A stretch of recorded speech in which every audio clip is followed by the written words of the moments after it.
जी, तो हम creating transformers पे थे। तो जब हम एक मॉडल क्रिएट करना चाह रही हैं ना, एक ट्रांसफॉर्मर क्रिएट करना चाह रही हैं, तो हमारे पास बेस मॉडल होगा। हमने उस बेस मॉडल के ऊपर हमने फर्दर आगे अपने मॉडल को एक शेप देनी है, अपना मॉडल बनाना है। तो अगर हम ट्रांसफॉर्मर से बर्ट मॉडल हम यूज़ करना चाहते हैं और बर्ट मॉडल को फर्दर हम आगे अच्छे अपने प्रोजेक्ट के हिसाब से अपनाना चाहते हैं, तो उसका क्या होगा कि हम बर्ट मॉडल को इंपोर्ट करेंगे और बर्ट मॉडल की कॉन्फ़िगरेशन को भी इंपोर्ट करेंगे। और जब फॉर एग्जांपल हमने बर्ट मॉडल की कॉन्फ़िगरेशन इंपोर्ट कर लिया, उसको हमने रख दिया एक वेरिएबल में।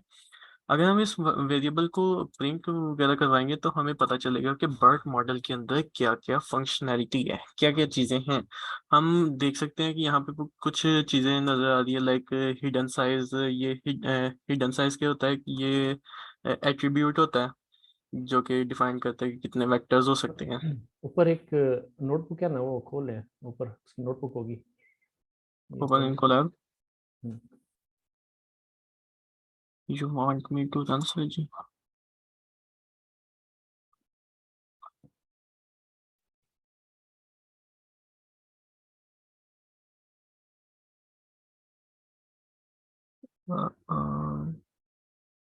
लाइक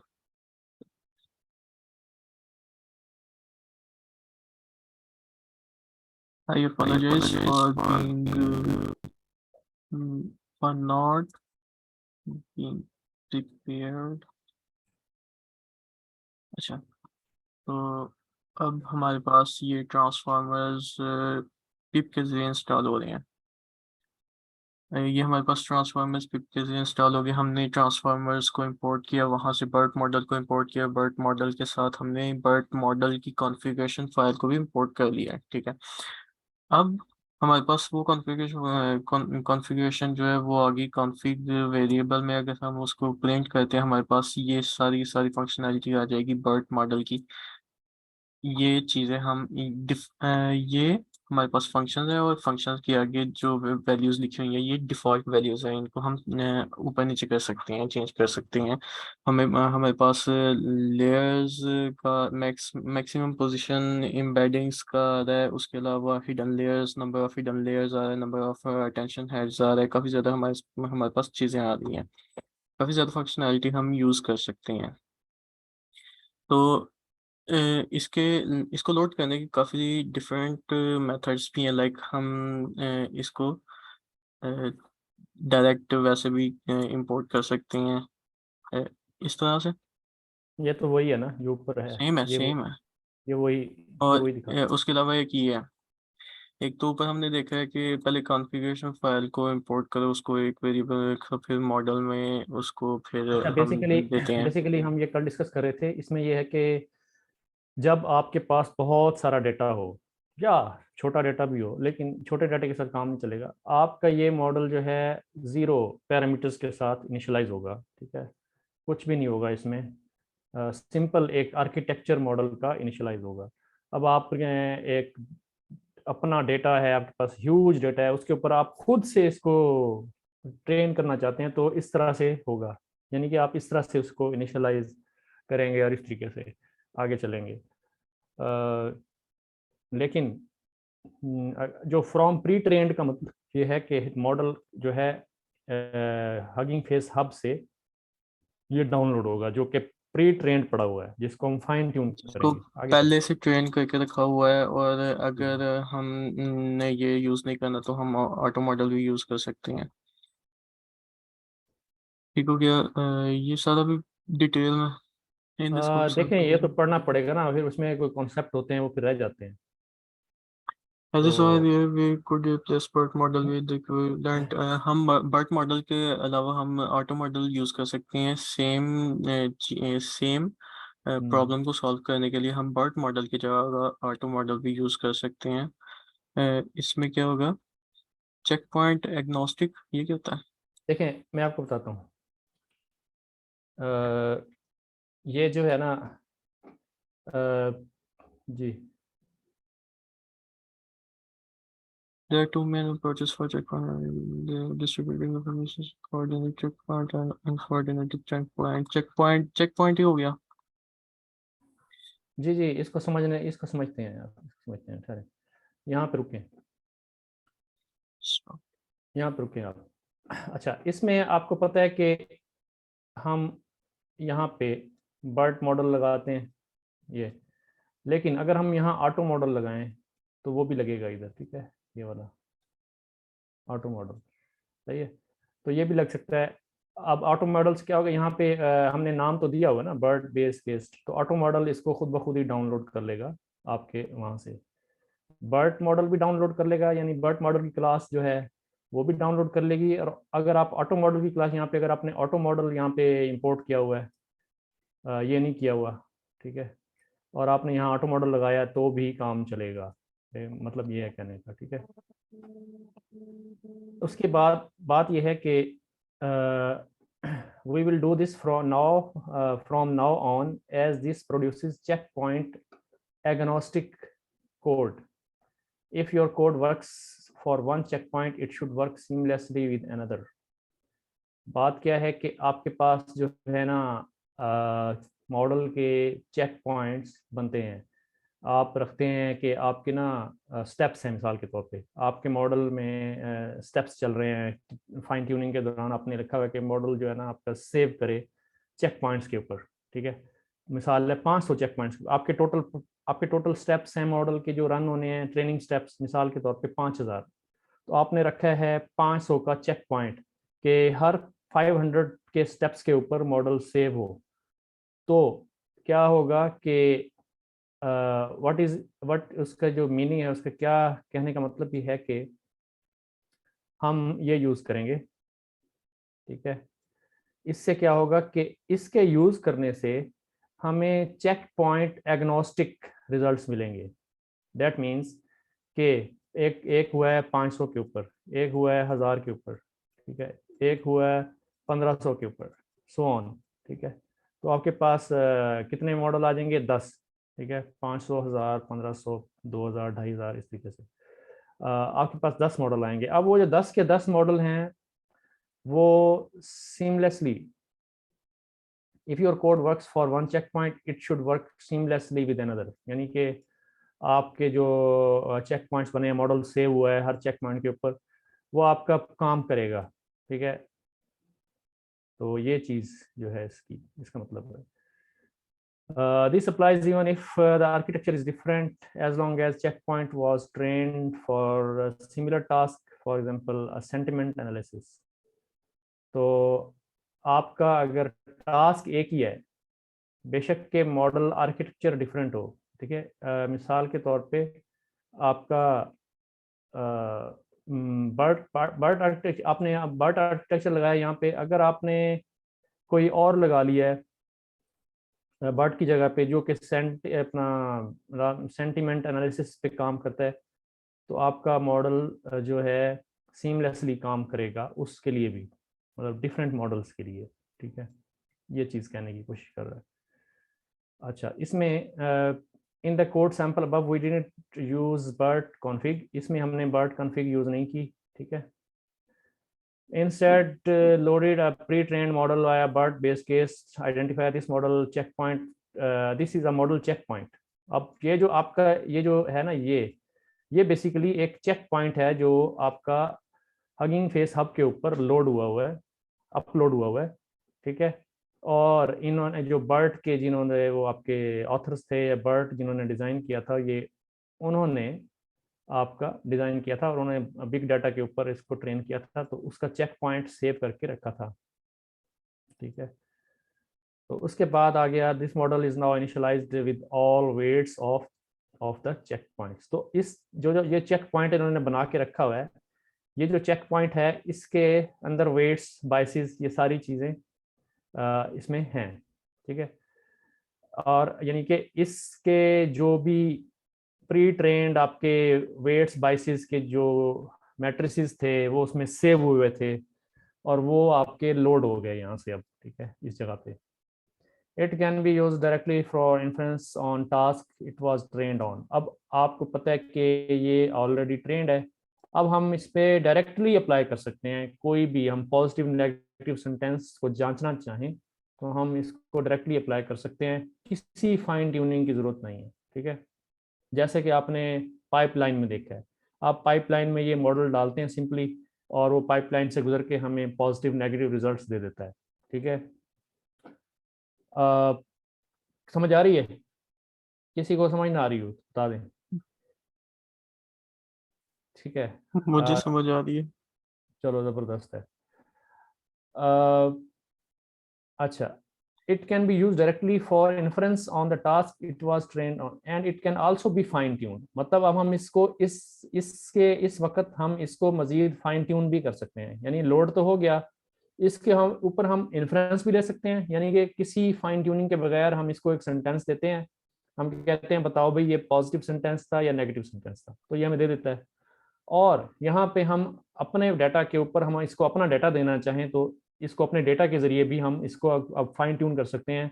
मिसाल के तौर पे कोई सेंटिमेंट एनालिसिस, कोई और किसी और डोमेन की सेंटिमेंट एनालिसिस, या हमारे किसी बिजनेस डोमेन की सेंटिमेंट एनालिसिस है, तो हम इसको उसके ऊपर फाइन ट्यून करा के पर्टिकुलर केस में हम इसको उससे रिजल्ट ले सकते हैं। By training with the pre-trained weights rather than from scratch, we can quickly achieve good results। मतलब स्क्रैच वाला जो काम ऊपर हम कर रहे थे उसकी बजाय हम अगर इसमें परफॉर्म प्री ट्रेंड वाला चक्कर चला लें तो ये जो है हम इसके रिजल्ट हमें ज़्यादा अच्छे और जल्दी मिलेंगे, बजाय इसके के महीना 2 महीना 3 महीना ट्रेनिंग पे लगा रहे। ठीक है, क्योंकि वो मॉडल उन्होंने पहले ट्रेन किया होता है और काफ़ी अच्छे वेट्स के ज़रिए ट्रेन करके फिर उन्होंने अपलोड किया होता है, इसलिए सर जी, है ना? Exactly exactly। अच्छा जी, So, the weights have been downloaded and cached. अब जब आप इसको इस सेल को रन करेंगे तो इसके वेट्स, इसका मॉडल, इसकी हर चीज़ जो है वो डाउनलोड होना शुरू हो जाएगी। जैसे वो डाउनलोड होगी बेसिकली वो कैश हो जाते हैं। मेमोरी होती है जो आपकी एक टेम्परेरी मेमोरी जो होती है उसके अंदर जाके वो डाउनलोड हो जाते हैं। और अगर आप नेक्स्ट सेल में या अगली सेल में किसी और उसमें जो है अगर वो करेंगे तो वो डायरेक्टली जो है ना इस लोकेशन से आपके मॉडल जो डाउनलोड हुआ पड़ा होगा वहाँ से उठाएगा, बजाय कि इसके दोबारा डाउनलोड करे। ठीक है, तो जब भी आप फ्रॉम प्री ट्रेंड को दोबारा कॉल करेंगे तो वो बजाय डाउनलोड करने के उस मॉडल को यहाँ से इस लोकेशन से जाके उठाएगा। या आपका जो है ना होम डायरेक्टरी, कैश फोल्डर और हगिंग फेस का फोल्डर और ट्रांसफार्मर्स का फोल्डर, जो भी आपकी होम डायरेक्टरी होती है, मिसाल के तौर पे यहाँ स्लैश से दिखा होम, देते हैं सर जी, एक मिनट। यहाँ से यहाँ पे आप देखिए ये होम अगर डायरेक्टरी। आप फोल्डर्स में गए हैं ना, नहीं नहीं नहीं, आप इसको सिर्फ होम डायरेक्टरी में वो करके दिखाएं, PWD, ये या ये होम डायरेक्टरी। ठीक है, होम ये आपकी डायरेक्टरी, होम डायरेक्टरी। बल्कि यहाँ पे ये शो नहीं होगा क्योंकि यहाँ पे ना डॉट वाले जो होते हैं ना, आप वो इसमें होम में जाएं ना, होम में जाएं। एलएस नहीं डैश नहीं, CD/होम करें ना, CD/होम। चले।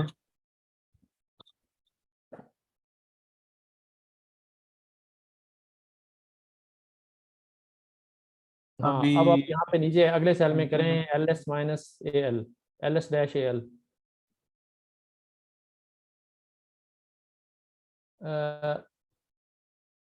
अभी वो मॉडल डाउनलोड नहीं हुआ ना अभी तो, आपके पास कैश का फोल्डर नहीं कैश ना बनेगा जब तक चले, ये आप लोकली ये मैं आप दिखा देता हूँ सर जी। आप उसको रन कर लेना पहले, कैश का फोल्डर आ जाएगा वहाँ पे नीचे वाला सेल रन करें, फ्रॉम ट्री प्री ट्रेंड वाला। हाँ, ये अब डाउनलोड हो रहा है। अब आप उसको चेक करेंगे, वहाँ पे कैश का फोल्डर होना चाहिए जब ये, अब वहाँ पे जाएं आप करें, नहीं आया, इसकी क्या वजह है? होम,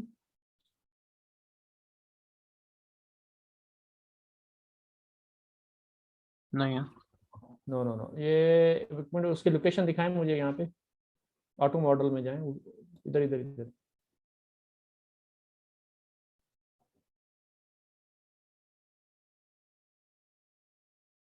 नहीं, ये वहाँ पे नहीं हुआ। ये कहीं और होगा, ये शायद उसमें होगा, कंटेंट में शायद हो, कंटेंट इसका होम मैं है। सर यहाँ पे फोल्डर दिखा देता हूँ। नहीं नहीं, वो दिखा, उधर नजर आना चाहिए ना, ये उसको फाइलें बेसिकली हम देख पाए। ये वैसे तो फोल्डर होता है होम में। यहाँ पे क्यों नहीं शो हो रहा ये सर जी? नहीं नहीं नहीं, होम नहीं, ये होम इसका कंटेंट वाला होगा, ये चेक कंटेंट में जाएं दोबारा से, सीडी करें, सीडी, सिर्फ सीडी, सिर्फ सीडी करें।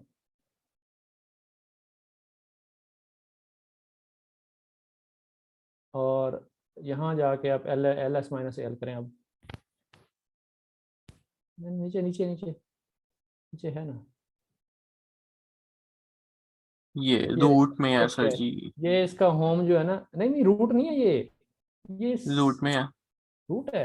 अच्छा अच्छा, ठीक है, ये आपका कैश आ गया ना, इसके अंदर जाएं आप, जरा कैश में जाएं, ये हमें दिखाएं जरा, ये C D slash root slash cache, इसमें ट्रांसफार्मर्स का फोल्डर होगा ना। हगिंग हाँ ये फेस। हगिंग फेस ट्रांसफार्मर, इसमें जाएं आगे।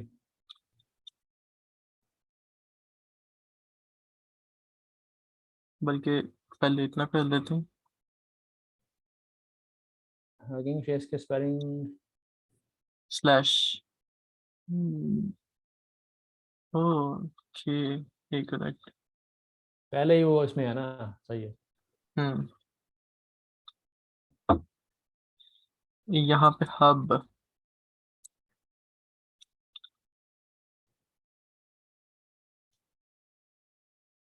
हब के अंदर हमारे पास हम्म, बर्ट बेस केस ये आ मॉडल गया आ ना, गया। ये आपका अब कैश हुआ है। जब तक आपका ऑपरेटिंग सिस्टम रिस्टार्ट नहीं होगा, उस वक्त तक ये कैश में पड़ा है, या आप इसको खुद जाके आर एम डिलीट करके इसको करें तो वो डिलीट होगा, वरना क्या होगा, जब तक आपका पीसी जो है वो रिस्टार्ट नहीं होता तो ये कैश में पड़ा रहेगा उस वक्त तक, जैसे ही रिस्टार्ट होगा ये कैश से डिलीट हो जाएगा, ठीक है। वापस चलें उधर। अच्छा, अब आपके सर पास ये ये जो जी राइट जी, साइड पे फोल्डर्स है, उसमें जो रूट फोल्डर है वही फोल्डर है? नीचे नीचे नीचे, ये ऊपर ऊपर आर में ये ये फोल्डर वाला। है। हाँ जी यही हाँ जी। फोल्डर है। ये अब यहाँ पे ये वो जो फोल्डर्स अभी शो हुए थे वो यहाँ पे शो नहीं होंगे, क्योंकि ये डॉट के साथ जो फोल्डर शुरू होता है ना लिनक्स में, वो हिडन फोल्डर होता है। और उसको देखने के लिए हम ls-a करते हैं ऑल। इसके साथ क्या होता है कि वो डॉट वाला फोल्डर जो होता है ना वो भी नजर आ जाता है हमें। अगर हम यहाँ से इसको क्लिक करेंगे तो हमें वो फोल्डर्स शो नहीं होंगे, क्योंकि ये लिनक्स का फाइल सिस्टम ही ऐसा है, वो फोल्डर नहीं शो करेगा। हाँ, हम विंडोज में भी इसके इक्विवेलेंट होता है, जैसे आप वो व्यू हिडन फाइल्स और फोल्डर्स करते जी हैं जी ना जी। ऑप्शन, ये उसी तरह की वो सिनेरियो है, जिसमें बिल्कुल। सिस्टम फाइल्स और सिस्टम फोल्डर्स जो है ना वो आपको नजर नहीं आ रहे होते, ठीक है। तो ये चीज़ हो गई, इसमें आपके पास जो है दूसरी चीज़ जो है, यू कैन कस्टमाइज। अच्छा, ये बड़ी ज़बरदस्त बात है, जो हमें पिछली दफ़ा ना ये प्रॉब्लम आया था, देखें, अगर ना पढ़े बंदा तो चीज़ें जो है ना वो नहीं पता चलती। अब ये देखिए, हमें प्रॉब्लम ये आया था, अब आपको प्रैक्टिकल प्रॉब्लम बता रहा हूँ जो हमें आया था। जैन किधर है? बुलाऊं, कॉल करूं? जैन किधर है यार, जैन को बुलाओ, कॉल करके बुलाऊं? पॉज करो जरा, उसको बुलाओ पहले, ये प्रॉब्लम हमें आया था, हम इसको, मैं उसको बताता हूँ। How to possible. अरे पता चला इस फ्रेंडली ही है यार सारा हमारे पास, हमारा किसने आएगा तो, इतने लंबे लंबे लेक्चर वैसे देखता भी कोई नहीं है। अच्छा, तो ये हमारा अपने लिए है, अपने रेफरेंस के लिए, किसी को अगर चाहिए होगा फ्यूचर में। तो basically the identifier used to load the model can be the identifier of any model on the model hub, as long as it's compatible with the BERT architecture. The entire list of available BERT checkpoints can be found here. अब आपके पास checkpoints का मतलब ये है कि अब कोई English Burt है, कोई फ्रेंच बर्ट है, कोई अरेबिक बर्ट है, ठीक है, कोई मतलब डिफरेंट किस्म के बर्ट हैं। तो बेसिकली आर्किटेक्चर जो है वो तो रहता है सेम, ठीक है। अब आप आइडेंटिफायर चेंज कर सकते हैं। अब इसमें जो हमारे पास बर्ट बेस्ड अनकेस्ड का जो है ना वो आइडेंटिफायर लगा हुआ था ऊपर, ये वाला बर्ट बेस्ड केस्ड, ठीक है। इसके अलावा और बहुत सारे हैं, इंग्लिश SST2, बर्ट बेस्ड अनकेस्ड, और बहुत सारे, यानी कि वो इस तरह के हैं, चाहे वो दूसरी लैंग्वेज में हो चाहे।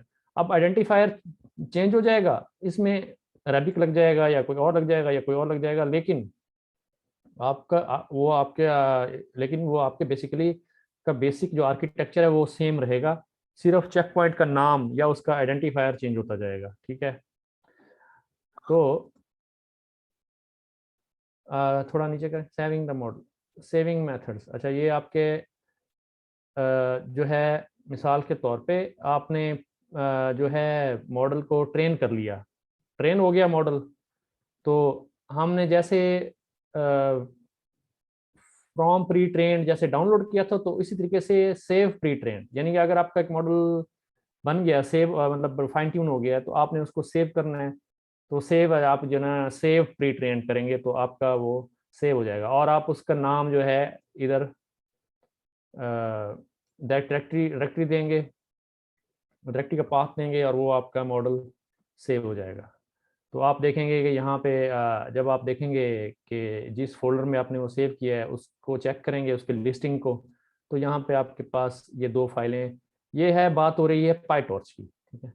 तो पाईटॉर्च वाले मॉडल आपको इस तरह से नजर आएंगे, config.json है, पाईटॉर्च model.bin है, ये फाइलें होनी चाहिए, ठीक है।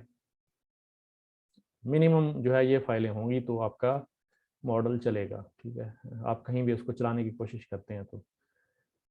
उसके बाद if you take the config.json, you will recognize the attribute necessary to build the model architecture. The file also contains some metadata such as where checkpoint originated and what Hugging Face transformer version you were using when last saved the checkpoint. तो आप अगर आप इस file को check करेंगे तो इसमें आपको बहुत सारी इंफॉर्मेशन, जैसे हमने ऊपर भी देखी थी, वो आपको मिलेंगी अंदर, ठीक है। PyTorch model.bin is known as the state dictionary. It contains all your model weights. अब इसके अंदर आपके मैट्रिसेस और जो बाइसेस वेट्स वो सारे आपके इसके अंदर से हुए हैं। आजकल जो हम मॉडल ट्रेन कर रहे हैं उसमें जो है 6B का मॉडल है, 6B का, ठीक है। तो उसके जो साइज सारा का सारा जो PyTorch model.bin की जो साइज है वो 24 GB उसी का ही है। वो बाकी छोटी फाइलें होती हैं config.json, वो चंद 1 KB की है, बाकी सारी छोटी छोटी फाइलें होती हैं, लेकिन जो बेसिकली सबसे ज़्यादा वॉल्यूम होता है वो इसी फाइल का होता है, जो कि PyTorch model.bin है। अब आपके जितने भी मॉडल हैं वो इसी फॉर्म में सेव हो रहे होते हैं, PyTorch model.bin, और इसी के अंदर आपका सारे का सारा जो, इसको स्टेट डिक्शनरी कहते हैं, स्टेट डिक्शनरी, इसके अंदर आपके वेट्स हैं, बाइसेस, ये चीज़ें हैं सारी, और आपकी जो दो फाइलें हैं ये ज़रूरी लाजिम व मलजूम है एक दूसरे के लिए, config.json और model.bin जो है। तो ये आपका आर्किटेक्चर और इसके वेट्स, यानी इसमें आपका आर्किटेक्चर है और इसके अंदर आपके वेट्स हैं, ठीक है, मॉडल PyTorch model.bin में। इसके बाद आपका आ गया using transformer model for inference. अब आप उसमें से इन्फ्रेंस कैसे लेते हैं? अब आपके इन्फ्रेंस जो है, now you know the load, how to load the model, ठीक है। Let's try to make prediction. तो transformer model can only process numbers. आपको पता है कि नंबर से, नंबर होते हैं आपके, अपने मतलब ABCD को अपने नंबर में चेंज करना होता है, और numbers that the tokeniser generate. तो आपका टोकनाइजर, आपने देखा था कि टोकनाइजर आपके नंबर्स, आपके टेक्स्ट को नंबर में कन्वर्ट कर देता है। But before we discuss tokenizer, let's explore the what input model accepts. तो हमें ये ज़रूरी है कि हम देखें कि किस तरह की चीज़ें मॉडल एक्सेप्ट करता है। Tokenizer can take care of casting the input to appropriate framework tensor, but to help you understand what's going on, we will take a quick look at at what must be done before sending the inputs to the model. तो हमने पहले भी देखा हुआ है कि कैसे जो है आप वर्ड्स को कैसे कास्ट करते हैं नंबर के तौर पे। नंबर आपके जो है फ्रेमवर्क से, टेंसर का मतलब है कि अगर आपका PyTorch है तो PyTorch के टेंसर बनेंगे, अगर आपका दूसरा वो है TensorFlow है तो TensorFlow के टेंसर्स बनेंगे, ठीक है। तो ये चीज़ है। अब इस वक्त हम मेरे ख्याल पाई टॉर्च पढ़ रहे हैं, तो ये पाई टॉर्च के PyTorch। कॉन्टेक्स्ट में बात कर रहे हैं। तो आपने एक सीक्वेंसली इसमें हेलो कूल नाइस एक सेंटेंस है, उसके लिस्ट बनी हुई है। टोकनाइजर क्या करता है, आपको पता ही है। टोकनाइजर इसके एनकोडेड सीक्वेंस जो है वो आपके एनकोड कर देता है इसको, टोकनाइजर। तो आपके पास क्या बनेगी, वोकैबुलरी जो है आपकी, वोकैबुलरी इंडेक्सेस, वोकैबुलरी इंडाइसिस को वो क्या कर रहा है कि हर एक वोकैबुलरी को वो चेंज कर रहा है इनपुट आईडीज में। The sequence is now is a list of numbers. तो आपके पास जो है ये क्यों आ रहा है 7592 999 और 102, तो ये क्यों आ रहा है बेसिकली, कोई बता सकता है? ये 7592 और 999 और ये 102, ये 102, ये 10, कोई हमने ये पढ़ा हुआ है पहले, डिफाइन किया हुआ है, कोई वॉलंटरली बताए इसमें से ये क्या है, ये हमने डिस्कस किया हुआ है पहले। हाँ, I think I know। ठहरो, आपसे पूछ लेता हूँ, यहाँ पे कौन बताएगा इसकी शारब के अलावा? ये I इनपुट आईडी है सर, जी, इनपुट आईडी। कोई पहले बताए ना, यस करे ना चैट में, तो मैं फिर उससे पूछूंगा। हाथ उठाएं, हाथ ऊपर यार करें। रिकॉर्डिंग हो रही है? रिकॉर्डिंग हो रही है। पास कर दूं? नहीं नहीं नहीं नहीं, पास क्यों करें, पास नहीं करना। जी मार्च भी नापता है।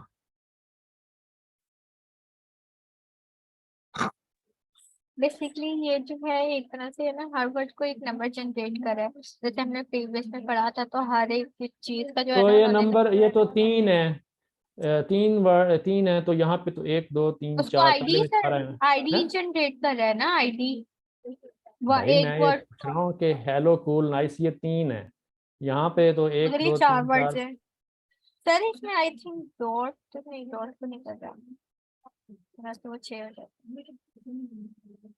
हाँ जी, ताहिरा बताए, ताहिरा, और कोई?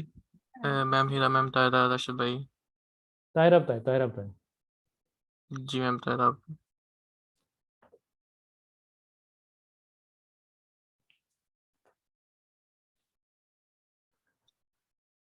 ताहिरा बताए। अच्छा, हीरा बताए, हीरा बताए। ये मैंने बताया हुआ है, उस दिन बताया था पहले। हीरा आप बताओ। आई थिंक सो इसमें जो वो CLS I think so tokens होते हैं वो भी एड्स होते हैं ना, ठीक है, वेरी गुड। और और बाकी फिर ये जो डॉट और ये क्या कहते हैं इसको, जो एक्सक्लेमेशन सारे, मार्क। हाँ जी, वो एक्सक्लेमेशन मार्क्स के मार्क, भी, उनके भी अलग अलग टोकन्स होते हैं। वेरी गुड, बहुत जबरदस्त। अच्छे, बहुत अच्छे। तो अब आप ये देखें, ये जो इन्होंने बताया है हीरा ने ना, तो बिल्कुल सही बताया है, ठीक है। अब आप देख रहे हैं कि ये जो है, सॉरी, हम्म। ये जो आपके पास हेलो है, हेलो के आगे एक एक्सक्लेमेशन मार्क लगा हुआ है, ये वाला ना, ये ठीक है। और ये कूल के वाला। आगे छोटा सा डॉट लगा हुआ है, कूल के आगे एक फुल स्टॉप लगा हुआ है यहाँ ऐसे, ठीक है। तो हेलो तो आ गया 7592, और ये जो एक्सक्लेमेशन मार्क है ना, तो उसको उसने इनकोड किया है 999 में, ठीक है। बाकी एक स्टार्ट और एक एंड टोकन, ठीक है, 101 102 वो सब सेम है, सही है। इस तरीके से कूल के आगे 4658 कूल, और डॉट आपका 1012, ये चीज़ होगी। नाइस, नाइस के आगे इस तरीके से आप देख रहे हैं कि नाइस के आगे फिर वही 999 आ रहा है, देखें नाइस जो है आपके एक्सक्लेमेशन एक्सक्लेमेशन मार्क। मार्क के, तो 999। तो ये आपका ये सीक्वेंस बन गई, सही है, क्लियर है। चलिए आगे सर चलते हैं। आपने मुझसे पूछा नहीं है। आपको पता है, मुझे आइडिया था आपको पता है, इसलिए मैंने आपको चुप कराया है। This is a list of encoded sequence, list of list, basically list of list बनती है आपके पास। अगर एक सेंटेंस है तो एक लिस्ट में, अगर अगर आपके पास सिर्फ एक सेंटेंस है तो ये कैसे बनेगा, कोई कोई अब बताएगा? अगर अगर सिर्फ कूल है, कूल, और उसके आगे ये लगा हुआ है, और ये ऐसे है, कोई बताएगा मैं तो मुझे? चलें शेप बताएं इसकी क्या नहीं नहीं, आप नहीं बताएं, पहले आप नहीं, आपके पास मैं बाद में हूँ, तो बड़ा होनहार बन रहा है, मैं ठहर जा, सब्र कर। आगे कोई बताएगा इसकी कैसे बनेगी? इनपुट दिया करे। ड्रॉ बस वैसे बता दे कि ड्रॉ करके बता दे, चल ड्रॉ करके बता दे।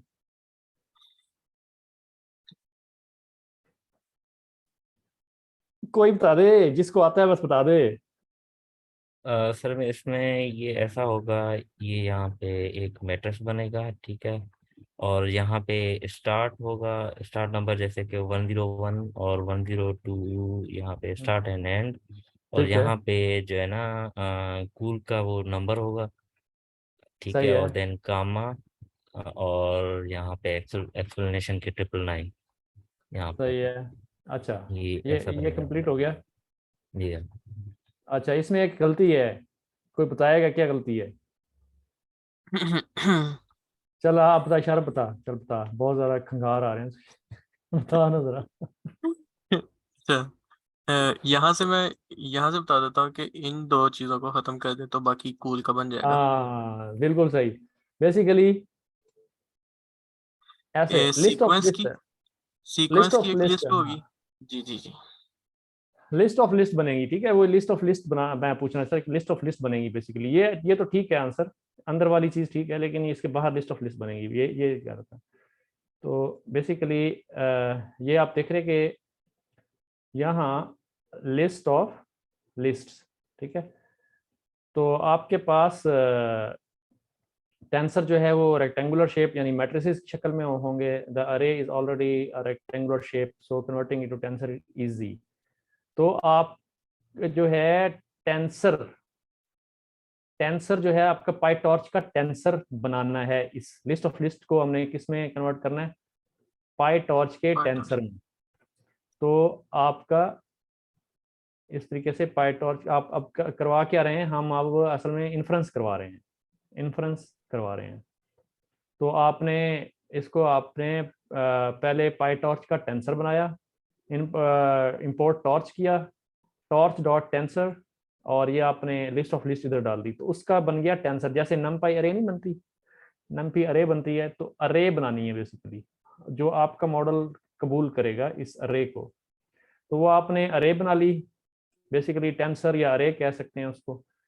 और वो आपने डाली ट्रेंड, जो आपका आपने मॉडल डाउनलोड किया था, वो वाला फ्रॉम प्री ट्रेंड वाला मॉडल जो है, उसमें आपने डाली और आउटपुट आ गई। तो इसमें जो है आपके पास यहाँ आउटपुट आएगी। While the model accepts a lot of different arguments, only the input IDs are necessary. Basically जो आप अगर इसको देखें तो ये इनपुट आईडीज काफ़ी हैं, ठीक है, लेकिन आप उसके अंदर अटेंशन मास्क और बहुत सारी चीज़ें होती हैं जो आप वो कर रहे होते हैं। बेसिकली इन्फ्रेंस के लिए सिर्फ इनपुट आईडीज ही काफ़ी हैं, ठीक है। We will explain what other arguments do and when they are required later. But first we need to take a closer look at the tokenizer that build the input that a transformer model can understand. अब basically आपको पता है कि tokeniser और एक दो तीन चार चीज़ें बनाता है मजीद। एक तो इनपुट आईडीज होती हैं, एक अटेंशन मास्क होता है, और भी चीज़ें होती हैं।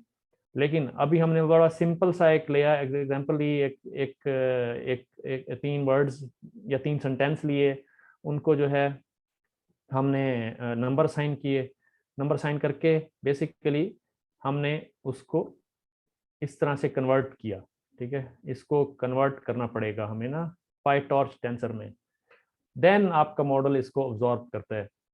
अब उसके अंदर और चीज़ें भी होती हैं, जब टोकनाइजर काम कर रहा होता है तो इसके अलावा और भी चीज़ें होती हैं, ठीक है। ये चीज़ें तो होती हैं इनपुट आईडीज, इसके साथ इनपुट आईडीज लिखी होती हैं, लेकिन उसके अंदर और चीज़ें होती हैं, अटेंशन मास्क एंड ईटीसी, वो हम बाद में देखेंगे। अब हम अगले उस पर चलते हैं, ठीक है। हाँ जी। और इसको यहाँ पे इसके दो हिस्से न कर लें इस रिकॉर्डिंग के।